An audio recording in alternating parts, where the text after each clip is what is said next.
নমস্কার, আমার গল্প পাঠ আসরে আপনাকে স্বাগত জানাচ্ছি। পড়ে শোনাচ্ছি সুনীল গঙ্গোপাধ্যায়ের একটি ছোট গল্প, নদীর দুই তীর। তখন থেকে ডাকা হচ্ছে স্বপ্নাকে, কোনো সাড়া নেই। সে তখন আয়নার সামনে বিভোর।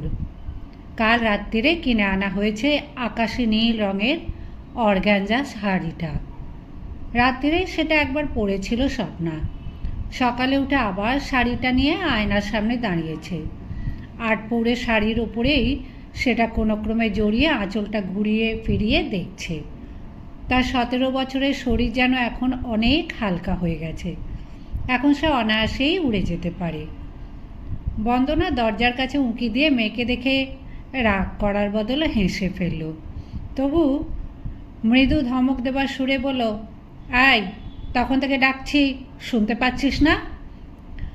স্বপ্না ঘুরিয়ে তাকিয়ে বলল, কি, তুই চান করতে যাবি না? 9:30 বেজে গেল। শাড়িটা পাট করতে করতে স্বপ্না বলল, মা, আজ এটা পরে কলেজে যাব?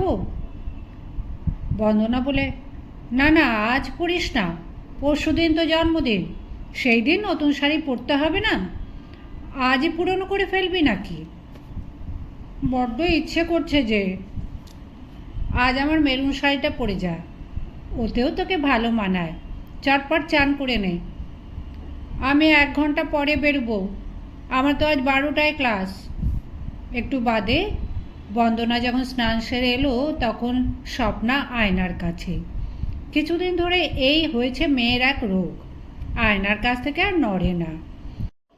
দরজা বন্ধ করে এসে বন্দনা বলল, এবার সর, আমি কি চুল টুল আঁচড়াবো না? বন্দনার মুখে এখনও বিন্দু বিন্দু জল লেগে আছে। বাথরুম থেকে শুধু ব্রা পরে এসেছে। এখন আলনা থেকে লাল ব্লাউজটা নিয়ে পরতে লাগলো। আঁচল খসে গেল পিঠ থেকে। মেয়ের থেকে বন্দনা বেশি ফর্সা। তার চওড়া পিঠ, কোমর এখনও সরু। একটু সরে দাঁড়িয়েছে স্বপ্না।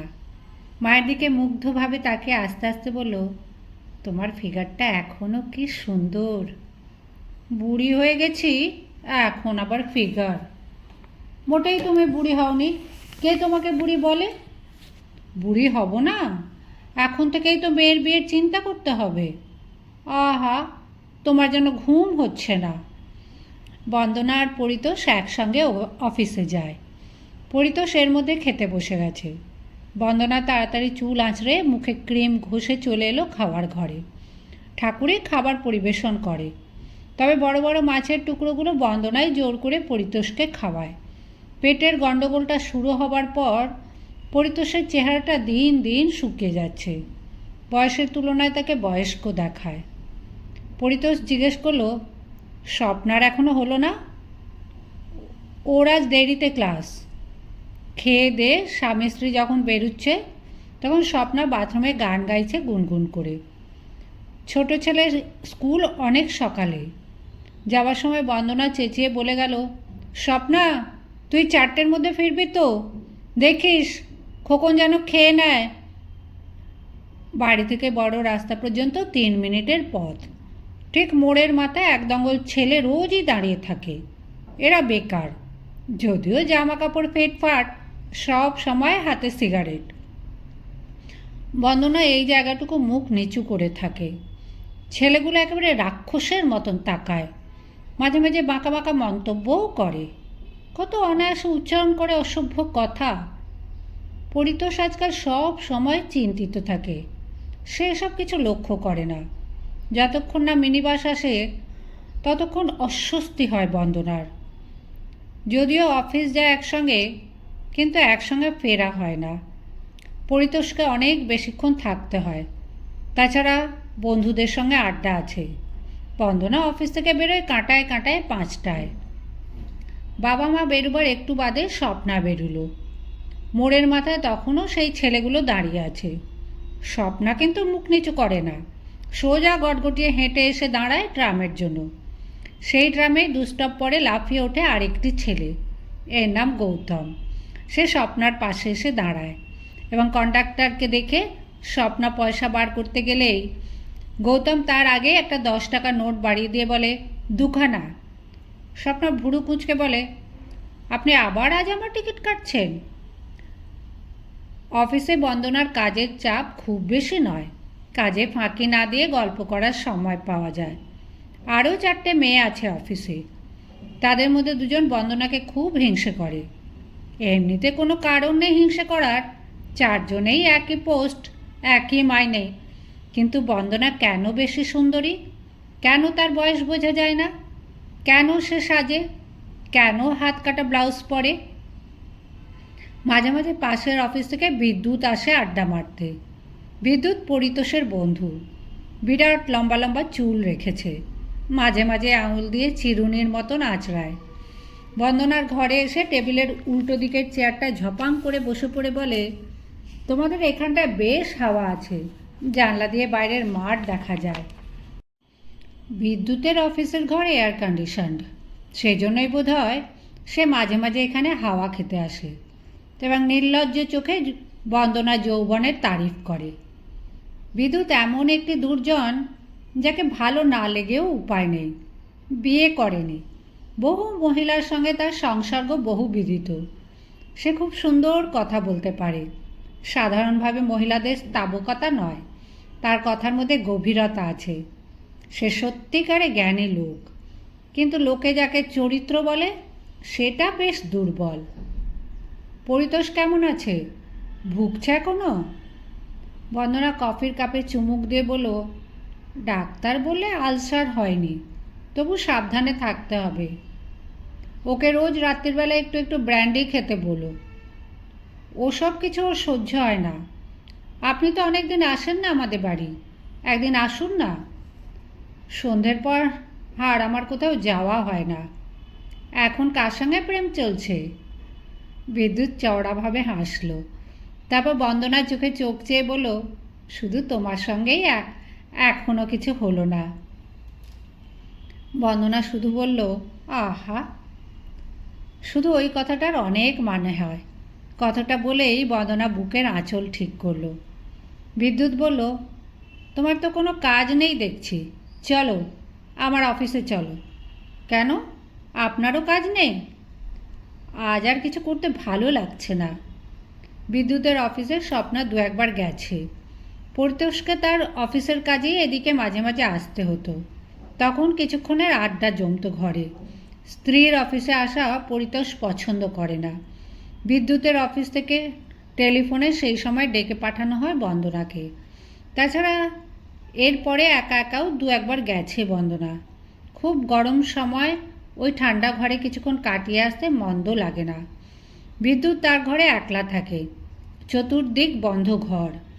একদিন বিদ্যুৎ বন্দনার পিঠে হাত দিয়ে তাকে কাছে টানতে চেয়েছিল। হঠাৎ বন্দনা বলল, না আজ আর যাব না, আপনার ঘরটা বড্ড ঠান্ডা। বিদ্যুৎ উঠে দাঁড়ালো। বন্দনার শরীর দিকে শেষবার দৃষ্টি বুলিয়ে বলল, বন্দনা, তুমি কখনো কোথাও হেরে গেছো? তার মানে? তোমার মুখে সব সময় বেশ একটা ঝলমলে ভাব থাকে, কিন্তু বয়স হচ্ছে তো, এবার থেকে নানা জায়গায় হাঁটতে শুরু করবে। বয়সের খোঁটা দিচ্ছেন? না হয় 40 পেরিয়ে গেছে। 40 হয়ে গেছে নাকি? তা এরকম 40 মন্দ না। অফিসের 2-1জন লোক এখনও বন্দনার সঙ্গে ঘনিষ্ঠতা করার চেষ্টা করে। বন্দনা সব সময় এড়িয়ে চলে এসব ব্যাপার, কারোর সঙ্গে খারাপ ব্যবহার করে না। তার হাসি মুখ কেউ কখনো ম্লান হতেও দেখেনি। কিন্তু সে কখনো অফিসের কারোর সঙ্গে একা সিনেমা দেখতে যায়নি, একা কারোর গাড়িতে চাপেনি। ডালহাউসি থেকে বেরিয়ে স্প্ল্যানেড পর্যন্ত বন্দনা হেঁটেই যায়, তারপর সেখান থেকে লেডিস ট্রাম ধরে। এতে অফিসের অন্য লোকদের সঙ্গে একসঙ্গে বাড়ি ফেরা এড়ানো যায়। মেয়ে বড় হয়ে গেছে, ছেলেকেও পড়াবার জন্য রোজ সন্ধ্যাবেলা মাস্টারমশাই আসেন, সুতরাং বন্দনার হুড়োহুড়ি করে বাড়ি না ফিরলেও চলে। কিন্তু বন্দনা একদিনও পরিতোষের পরে বাড়ি ফেরেনি। বাড়ি ফিরে পরিতোষ হাতের কাছেই কাঁচা গেঞ্জি ও পায়জামা না পেলে ছোট ছেলেদের মতন রাগারাগি করে, তাই বন্দনা ঠিকঠাক গুছিয়ে রাখে। অবশ্য বন্দনার একটি গোপন ব্যাপার এখনও আছে। মাসে একবার দুবার অন্তত সঞ্জয়ের সঙ্গে দেখা না করে পারে না। সঞ্জয়ের সঙ্গে সেই কলেজ জীবন থেকে সম্পর্ক। ওদের বিয়ে করার অসুবিধে ছিল দুজনের দিক থেকেই, কিন্তু দুজনে দুজনের প্রতি চুম্বকের টানে বাঁধা। সঞ্জয়ও পরে বিয়ে করেছে, 3টি ছেলে মেয়ে হয়ে গেছে, কিন্তু বন্দনা আর সঞ্জয়ের বন্ধুত্ব এখনও ঠিক একরকমই রয়ে গেছে। ওরা কখনো খুব বেশি দূর এগোয়নি। বিয়ের ঠিক পরের বছরই বন্দনার স্বামীকে লুকিয়ে দুবার সঞ্জয়ের সঙ্গে শুয়েছিল। এখন আর ওসব দিকে একদম যায় না। কদাচিৎ সঞ্জয় তাকে 2-1টা চুমু খায়, কখনো বুকের ওপর মাথা রাখে। আবার এমনও হয় ঘন্টার পর ঘন্টা গল্প করে যায় দুজনে, কিন্তু পরস্পরকে স্পর্শ করে না। হঠাৎ অফিস ছুটি হয়ে গেলে কিংবা কোনো দিন নিজেই অফিস থেকে একটু আগে ছুটি নিয়ে বেরিয়ে বন্দনা দেখা করে সঞ্জয়ের সঙ্গে। দুপুর রোদ্দুরে গঙ্গার ধারে খুব নির্জন জায়গা খুঁজে নিয়ে বসে, কিংবা খিদিরপুরের দিকে খুব সাধারণ কোনো চায়ের দোকান, যেখানে বন্দনা বা পরিতোষের চেনাশোনা কেউ কখনো যাবে না। সঞ্জয়কে তার অনেক কিছু বলার থাকে, এমন অনেক ব্যক্তিগত সমস্যা যা স্বামীকেও বলা যায় না, কিন্তু সঞ্জয়কে বলা যায়। তাছাড়া সঞ্জয় পারিবারিক জীবনে সুখী নয়। বন্দনার কাছে এসে বসলে সে কিছুক্ষণের জন্য সত্যিকারের আনন্দ পায়, তার চোখ মুখ দেখলেই বোঝা যায়। মাত্র কয়েক মাস ধরে যেন সঞ্জয়ের সঙ্গেও দেখা করতে ভয় ভয় করে বন্দনার।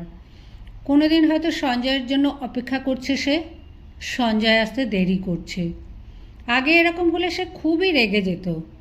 একলা একলা রাস্তায় দাঁড়িয়ে থাকতে খুব খারাপ লাগে। আজকাল একটুক্ষণ দাঁড়াবার পরই বন্দনার মনে হয় সঞ্জয় বোধহয় কোনো কারণে আটকে পড়েছে, সে আসতে পারবে না। সেজন্য বন্দনার মন খারাপ হয় না, বরং খানিকটা স্বস্তির সঙ্গে ভাবে, যাক, আজ আর গোপনীয়তার বোঝা বইতে হবে না, তাড়াতাড়ি বাড়ি ফিরতে পারবে। নিজেই সে তার এই মনোভাবের জন্য এক এক সময় অবাক হয়েছে। সঞ্জয় সম্পর্কে তার আকর্ষণ কি কমে যাচ্ছে, নাকি গোপনীয়তার ভয়টাই বেড়ে উঠেছে ক্রমশ? কেন? সে তো কোনো অন্যায় করেনি। বিবাহিত নারীর কি বন্ধু থাকতে পারে না? কিন্তু কেউ তো এখনও জানতে পারেনি। পরিতোষ বিন্দু মাত্র সন্দেহ করে না, স্ত্রীর কাছ থেকে কিছুই এক বিন্দু কম পায় না। বন্দনা নিজের মনের মধ্যে আলগা হয়ে যাচ্ছে সব কিছু। এটাই কি বয়স বাড়ার লক্ষণ? শহীদ স্তম্ভের কাছে দাঁড়িয়েছিল বন্দনা। আজ বোধহয় সত্যিই সঞ্জয় আসবে না, তবু আর 5 মিনিট অন্তত দেখা যাক। একটা ট্যাক্সি ঘচ করে থামলো একটু দূরে। সেটা থেকে দ্রুত পায়ে এগিয়ে এলো বিদ্যুৎ। তুমি এখানে দাঁড়িয়ে?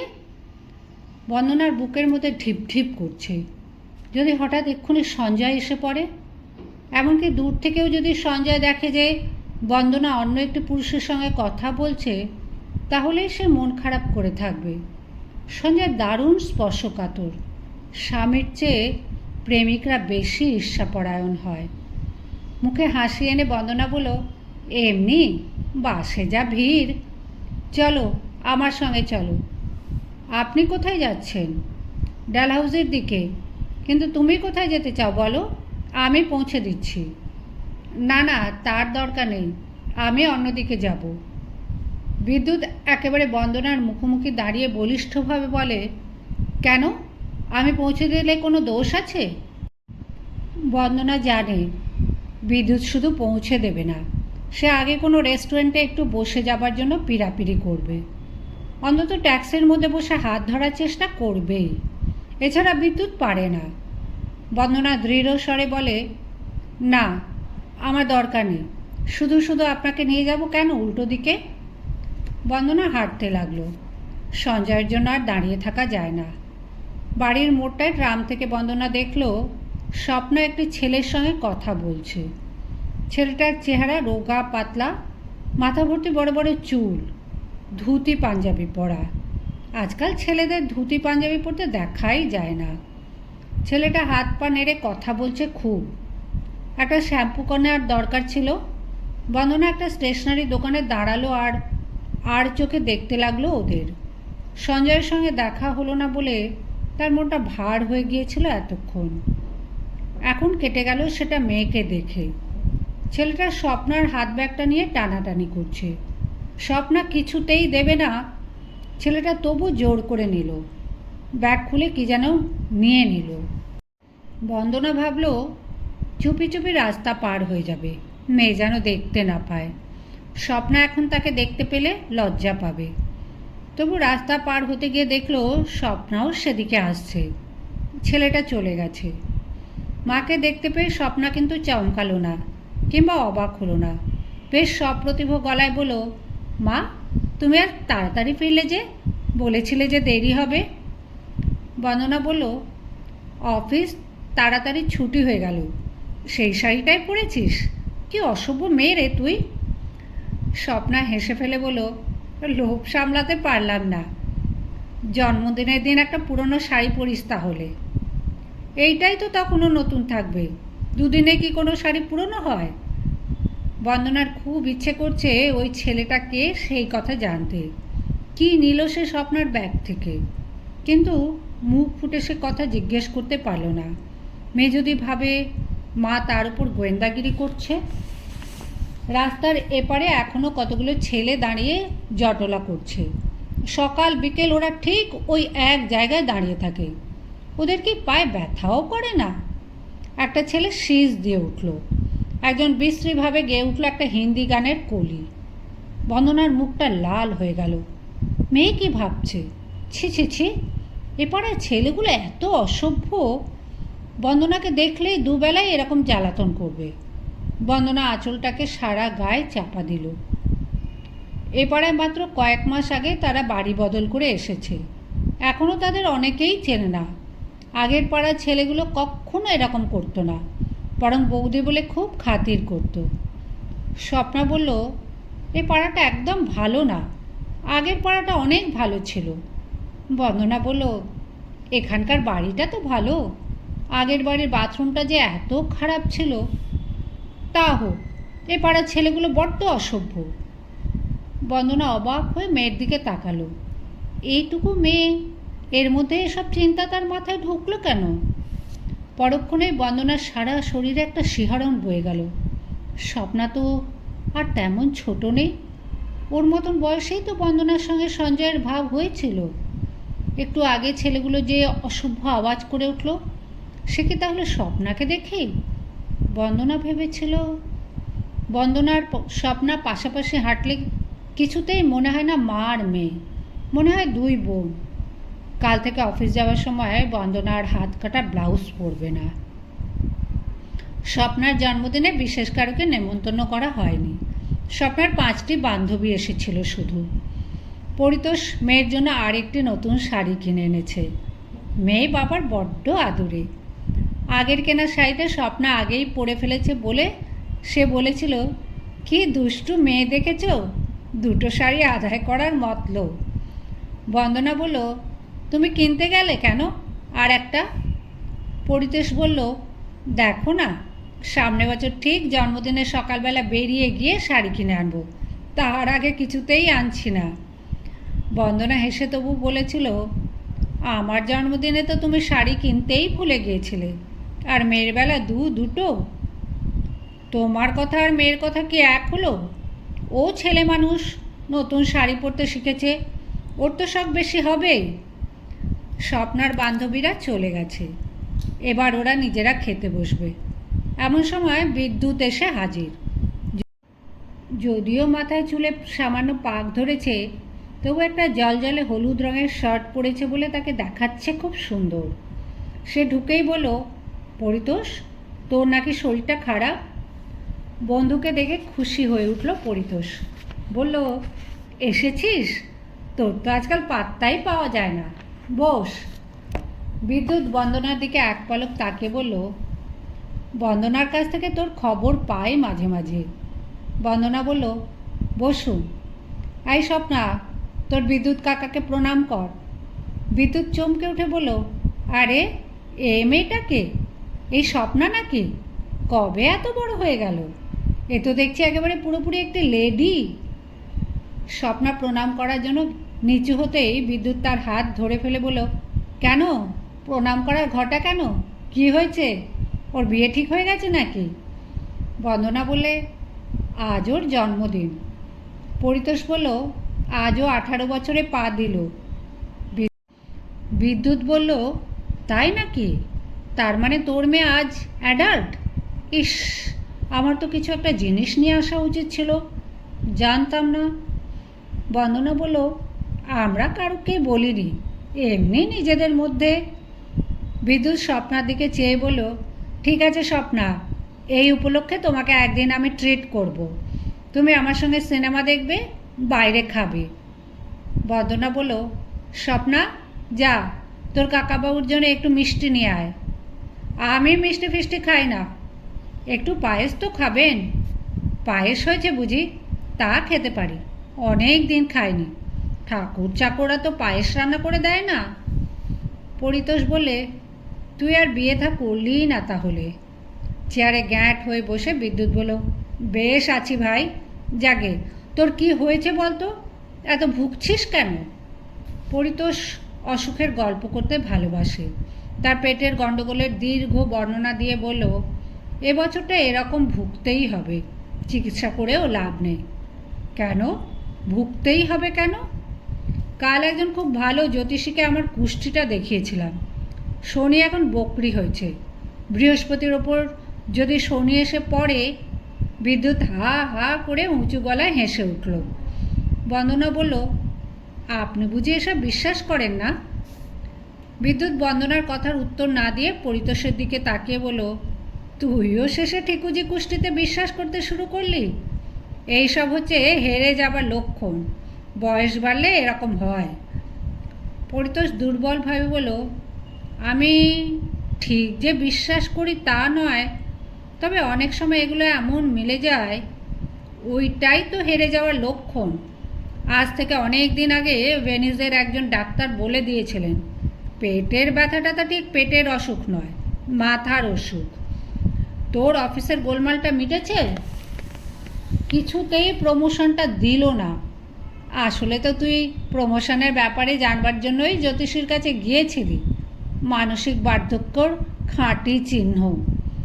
স্বপ্না পায়েসের থালা এনে বিদ্যুতের পাশে দাঁড়িয়েছে। সে বলল, সত্যি বাপি, তুমি বড্ড বুড়ো হয়ে যাচ্ছ আজকাল। বিদ্যুৎ স্বপ্নার কাঁধে হাত রেখে বলল, এই দেখ, ইয়াঙ্গার জেনারেশন ওসব কিচ্ছু বিশ্বাস করে না, ওরা অনেক ফ্রি। বন্দনাকে বলেছিলাম রোজ তোকে একটু করে ব্র্যান্ডি খাওয়াতে, তাহলে টেনশন অনেক কেটে যেত। মেয়ের সামনে নিষিদ্ধ পানীয় উল্লেখ করতে বন্দনা আর পরিতোষের দুজনেরই অস্বস্তি বোধ হয়। দুজনেই মেয়ের দিকে তাকায়। স্বপ্না বলল, বাপি তাই খাও না, ব্র্যান্ডি তো ডাক্তাররাও খেতে বলে। চমৎকার মেয়ে। এই কথা বলে বিদ্যুৎ স্বপ্নার কাঁধ ধরে নিজের দিকে একটু টানল। স্বপ্নার পিঠটা ছুঁয়ে রইল বিদ্যুতের বুকে। বন্দনা সেদিকে আর চোখে তাকিয়ে চোখ ফিরিয়ে নিল। অফিসের বন্ধ ঘরে বিদ্যুৎ তাকেও এরকমভাবে টানতে চেয়েছিল। তাড়াতাড়ি সে বলল, এই স্বপ্না, পায়েস দিলি, জল দিলি না, যা জল নিয়ে আয়। স্বপ্না আদুরে গলায় বলল, তুমি একটু এনে দাও। পরিতোষ প্রশ্রয় দিয়ে বলল, জন্মদিনে তুমি মেয়েটাকে বড্ড খাটাচ্ছ। বন্দনার হঠাৎ অভিমান হয়ে গেল। সে বুঝি মেয়েকে কম ভালোবাসে? পরিতোষ কিছু বোঝে না। সে গজগজ করে বলল, এসব শিখতে হয়, মিষ্টি দিলে যে সঙ্গে জলও দিতে হয়। বিদ্যুৎ উঠে দাঁড়িয়ে বলল, দেখি তুমি কতটা লম্বা হয়েছ। পাশাপাশি দাঁড়িয়ে উচ্চতা মাপবার কথা, কিন্তু বিদ্যুৎ স্বপ্নাকে নিয়ে এলো নিজের বুকের কাছে। বলল, ইস, প্রায় আমার চিবুকের সমান, বেশ লম্বা হয়েছ কিন্তু। সেই দিনও যাকে ফ্রক পরা পুঁচকে মেয়ে দেখেছি, আজ সে পুরোপুরি ইয়াং লেডি। পরিতোষ বলল, বিদ্যুৎ, তোর যে বয়স বেড়েছে সেটা কিন্তু বোঝাই যায় না। বন্দনার কিন্তু পছন্দ হলো না এ কথাটা। সে বলল, কেন বোঝা যাবে না? বেশ তো চুল পেকেছে। চুল পাকলে আর কি হয়, বিদ্যুৎ আমার চেয়ে 1 বছরের বড়। একটু বাদে বিদ্যুৎ স্বপ্নাকে বলল, তাহলে এই কথাই রইল, একদিন আমার সঙ্গে সিনেমা ও বাইরে খাওয়া, তোমার জন্মদিন উপলক্ষে। তোমার বাবা মাকে নেমন্তন্ন করতে পারি, নাও পারি। রাত্রির বেলা বিছানায় পরিতোষের পাশে শুয়ে বন্দনা বলল, তোমার বন্ধু ওই বিদ্যুৎকে আমার একটুও ভালো লাগে না। পরিতোষ রীতিমতো অবাক হয়ে গেল। কেন, হঠাৎ বিদ্যুৎ কী করলো? আগে তো তুমি ওর সঙ্গে খুব গল্প করতে, আজকাল যেন কেমন কেমন হয়ে গেছে, একটু হালকা ধরনের। ও একটু ইয়ার্কি ঠাট্টা করতে ভালোবাসে, কিন্তু যাই বলো, খাঁটি জেন্টলম্যান। ছাই জেন্টলম্যান, এক একদিন এক একটা মেয়ের সঙ্গে। তুমি আবার তা দেখলে কি করে? সবাই তো বলা বলি করে। এক সময় ওর খুব মেয়েদের দিকে ঝোঁক ছিল বটে, কিন্তু তখনও আমরা জেনেছি ও খাঁটি জেন্টলম্যানের মতন কখনো কোনো মেয়ের ওপর জোর করেনি, কারোকে মিথ্যে কথা বলে ভোলায়নি, অনিচ্ছুক মেয়ের সঙ্গে ও কিছু করেনি। তুমি দেখছি তোমার বন্ধুর সম্বন্ধে একেবারে গদগদ। রাগ করে চুপ করে রইল বন্দনা। পরিতোষ কিছু বোঝে না। বাচ্চা মেয়েদের আবার ইচ্ছে অনিচ্ছে বলে কিছু আছে নাকি? তাদের তো কেউ একবার একটু সুন্দর বলে অমনি গলে যায়। আদর করার জন্য পরিতোষ যখন বন্দনা জামার বোতাম খুলতে লাগলো, তখন বন্দনার মনে পড়ল কতদিন সঞ্জয়ের সঙ্গে দেখা হয়নি। পরক্ষণেই এজন্য অনুতপ্ত বোধ করল সে। পাশ ফিরে স্বামীকে আবেগের সঙ্গে জড়িয়ে ধরল। দিন তিনেক বাদে কলেজ থেকে ফিরে স্বপ্না উত্তেজিতভাবে বলল, মা, আজ বিদ্যুৎ কাকার সঙ্গে দেখা হয়েছিল। বন্দনা সতর্কভাবে বলল, কোথায়, কি করে দেখা হলো? আমরা কলেজ থেকে ডিবেট শুনতে গিয়ে এসেছিলাম, সেখানে গিয়ে দেখি কি, ও মা, বিদ্যুৎ কাকা একজন জাজ। উনি নাকি একসময় ভালো ডিবেটার ছিলেন। আচ্ছা মা, বিদ্যুৎ কাকা খুব ভালো ছাত্র ছিলেন, তাই না? তা আমি কি করে জানবো? তোর বাবাকে জিজ্ঞেস করিস। বিদ্যুৎ কাকা গাড়িতে করে আমাকে পৌঁছে দিলেন, আর পার্ক স্ট্রিটে চাইনিজ খাওয়ালেন।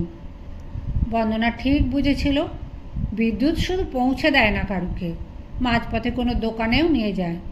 ও কি স্বপ্নাকেও হাত ধরেছিল? বন্দনা ভাববার চেষ্টা করল সেই দোকানে কেবিন আছে কিনা। নেই বোধহয়। যাক, তবু খানিকটা নিশ্চিন্ত। কিন্তু গাড়িতে তুই একা ছিলি? আমাদের ক্লাসের আরও দুটি মেয়ে ছিল। বন্দনা নিশ্চিন্ত নিঃশ্বাস ফেলল। শুধু শুধু বিদ্যুৎকে সে খারাপ ভাবছিল। হাজার হোক, মানুষটা দায়িত্বজ্ঞানহীন নয়, একটু আমোদে স্বভাবের, এই যা। মা, বিদ্যুৎ কাকার কিন্তু দারুণ ম্যানলি চেহারা। কি সুন্দর করে কথা বলতে পারেন, অনেক কিছু জানেন। আমাদের বলছিলেন চার্লস লিন্ডবার্গের কথা, যিনি প্রথম অ্যারোপ্লেনে আটলান্টিক পাড়ি দিয়েছিলেন। পরে যখন অ্যারোপ্লেনকে যুদ্ধের কাজে লাগানো হয়, জানো মা, লিন্ডবার্গই তখন তার বিরুদ্ধে প্রচার শুরু করেন। আচ্ছা আচ্ছা, যা, এখন জামা কাপড় ছেড়ে নেই। বিদ্যুৎ কাকাকে আমি বলেছি, খাওয়াটা তো হলো, এখনও কিন্তু সিনেমা দেখানোটা বাকি রইল। আবার সিনেমায় যাবি? বাহ, উনিই তো বলেছিলেন সেদিন, তোমার মনে নেই? সে তো এমনি কথার কথা, মোটেই কথার কথা নয়। বিদ্যুৎ কাকা ভুলে গেলেও সে তো এমনি কথার কথা, মোটেই কথার কথা নয়। বিদ্যুৎ কাকা ভুলে গেলেও আমি ঠিক মনে করিয়ে দেব। বন্দনা একবার ভাবলো মেয়েকে ধমক দিয়ে বলে দেবে, না, বিদ্যুৎ কাকার সঙ্গে সিনেমা দেখতে যেতে পারবি না। কিন্তু থেমে গেল। মেয়ে যদি কারণ জিজ্ঞেস করে? সরল মেয়ে, কিছুই বোঝে না, সে কি মেয়ের সামনে বিদ্যুতের নিন্দে করতে পারবে? মেয়ে যদি মুখের ওপর বলে দেয়, ছি মা, তোমার মনটা এত নোংরা। কথা ঘুরিয়ে নিয়ে মুখে হাসি টেনে বন্দনা বলল, তোদের ক্লাসের কোনো ছেলেটেলের সঙ্গে তোর বন্ধুত্ব হয়নি? হ্যাঁ, কেন হবে না? কেউ প্রেম করার চেষ্টা করে না? আমাদের সময় ক্লাসের ছেলেরা তো খুব জ্বালাতন করতো। স্বপ্না অবজ্ঞার সঙ্গে ঠোঁট উল্টে বলল, যা সব ন্যাকা ছেলে, ওদের সঙ্গে প্রেম করতে বয়ে গেছে, একটুও ম্যাচিওরিটি নেই। বন্দনা জিজ্ঞেস করতে ইচ্ছে হলো, সেদিন ট্রাম স্টপে সেই ছেলেটির স্বপ্নার ব্যাগ থেকে কী বার করে নিয়েছিল, কিন্তু জিজ্ঞেস করা হলো না। পরিতোষ কদিন থেকে অসুস্থ, ছুটি নিয়ে বাড়িতে আছে। তার অসুস্থতা এমনিতে বোঝা যায় না। বাড়িতে বিশ্রাম নিলে সে বেশ ভালোই থাকে, মেজাজটাও ভালো থাকে। বৃহস্পতিবার সন্ধ্যের পরেও স্বপ্না বাড়ি ফিরল না। বন্দনা আর পরিতোষ দুজনেই দারুণ চিন্তিত হয়ে পড়ল। মেয়ে তো কখনো এত দেরি করে না। যদি সে বন্ধুবান্ধবদের সঙ্গে কোথাও যায়, খবর দেয় আগে। স্বপ্না ফিরল 9টার একটু পরে। কেউ কিছু জিজ্ঞেস করার আগেই সে বলল, হঠাৎ বিদ্যুৎ কাকার সঙ্গে সিনেমা চলে গেলাম। পরিতোষ খানিকটা নিশ্চিন্তভাবে বলল, বিদ্যুতের সঙ্গে? সেই সে যে সেদিন বলেছিল, তুই বুঝি ঠিক আদায় করেছিস? বন্দনা গম্ভীর, একটু কড়াভাবে বলল, বাড়িতে কোনো খবর দিসনি কেন? বাহ, সেদিন তোমাকে বললাম না বিদ্যুৎ কাকার সঙ্গে সিনেমায় যাব? তা বলেছিলি, কিন্তু আজকেই যে যাবি। ঠিক ছিল না তো কিছু। বিদ্যুৎ কাকাকে টেলিফোন করলাম, অমনি উনি বললেন চলো, তাহলে আজই চলো। পরিতোষ জিজ্ঞেস করলো, বাড়ি ফিরলি কার সঙ্গে? বিদ্যুৎ কাকাই পৌঁছে দিয়ে গেল। ওকে টেনে নিয়ে এলি না কেন? উনি বললেন আর একদিন আসবেন, আজ একটা পার্টি আছে। বাবা, আমি একদিন বিদ্যুৎ কাকার বাড়িতে যাব। ওর বাড়িতে নাকি অনেক বই আছে। তা আছে, ও তো একটা বইয়ের পোকা। বন্দনা জিজ্ঞেস করলো, তুই একা গিয়েছিলি না আর কেউ ছিল? আর কে থাকবে, একা সিনেমায়, তারপর গাড়িতে। স্বপ্না চোখ মুখে বেশি উজ্জ্বল দেখাচ্ছে, একটু বেশি ছটফটে। বন্দনার বুক কাঁপে। দুদিন ধরে বন্দনার মনটা ভার হয়ে থাকে। কিছুতেই মেয়ের জন্য দুশ্চিন্তা মন থেকে তাড়াতে পারে না। মেয়েকে ঠিক শাসনও করতে পারে না। মনে পড়ে নিজের ওই বয়সটার কথা। মা বাবা তখন কোনো ব্যাপারে সন্দেহ প্রকাশ করলেই গা জ্বালা করত। বাড়িতে কড়া শাসন ছিল বলেই তো সে লুকিয়ে সঞ্জয়ের সঙ্গে। তবু তো স্বপ্ন এখনো কিছু লুকোয় না। সমবয়সী ছেলেমেয়েরা মেলামেশা করবে। সময় অনেক বদলে গেছে। বেশি শাসন করতে গেলে আরও গোলমাল হয়। কিন্তু স্বপ্না যদি বিদ্যুতের বেশি ভক্ত হয়ে পড়ে, একটা বাচ্চা মেয়ে, ভালো মন্দ বোঝার ক্ষমতা নেই। একথা বন্দনা কার সঙ্গে আলোচনা করবে? স্বামীকে বলে সে হেসে উড়িয়ে দেবে। বিদ্যুৎ সম্পর্কে তার অন্ধ বিশ্বাস। মেয়ে যে বড় হয়েছে, পরিতোষ তাও বোঝে না। এই বিষয় নিয়ে সঞ্জয়ের সঙ্গেও আলোচনা করা যায় না। সঞ্জয়ের কাছে সে একটা নারী, সেখানে তো সে জননী নয়। স্বপ্না বিদ্যুতের বাড়ি নিয়ে যাওয়ার জন্যে পরিতোষকে রোজ তাড়া দিচ্ছে। পরিতোষের সময় হচ্ছে না। স্বপ্না তাহলে একাই যেতে চায়। বন্দনা নানা ছুতোয় তাকে নিরস্ত করছে প্রত্যেক দিনই। মেয়ের যেন আরও বয়স কমে যাচ্ছে দিন দিন। একটা কিছু হুজুগ উঠলেই হলো। কোথায় ছিল বিদ্যুৎ মাত্র 2 সপ্তাহ আগেও? এ বাড়িতে সে আগে কখনো আসেইনি। পুরনো বাড়িতে মাঝে মাঝে আসতো, ছেলে মেয়েদের অনেক মজার মজার গল্প বলতো। তখন তার চোখ ছিল বন্দনার দিকে। তখন ভয় ছিল না। অফিসে বেলা 3টের সময় টেলিফোন করলো সঞ্জয়। চাপা মৃদু গলা। আজ কি বন্দনা দেখা করতে পারবে তার সঙ্গে? বন্দনা রীতিমতো কেঁপে উঠল। প্রায় 2 মাস দেখা হয়নি সঞ্জয়ের সঙ্গে। আজকের দিনটা মেঘলা মেঘলা। টুক করে অনায়াসে অফিস থেকে বেরিয়ে পড়া যায়। বন্দনা জিজ্ঞেস করলো, তুমি কেমন আছো? সঞ্জয় বলল, কি জানি। সঞ্জয় এইভাবেই কথা বলে। যখনই তার মন খারাপ থাকে, সে স্পষ্ট করে কোনো কথা বলতে চায় না। শিশুর মতন অভিমান করে থাকে। অনেক আদর যত্নে বন্দনাকে ওর মান ভাঙতে হয়। তুমি আজ আসতে পারবে? বন্দনা একটু দ্বিধা করল। তারপর বলল, আজ যে কোনো ক্রমেই উপায় নেই। কেন? আজ খুব তাড়াতাড়ি বাড়িতে ফিরব বলে এসেছি। ও বাড়িতেই থাকে কি না? আচ্ছা, এই শোনো।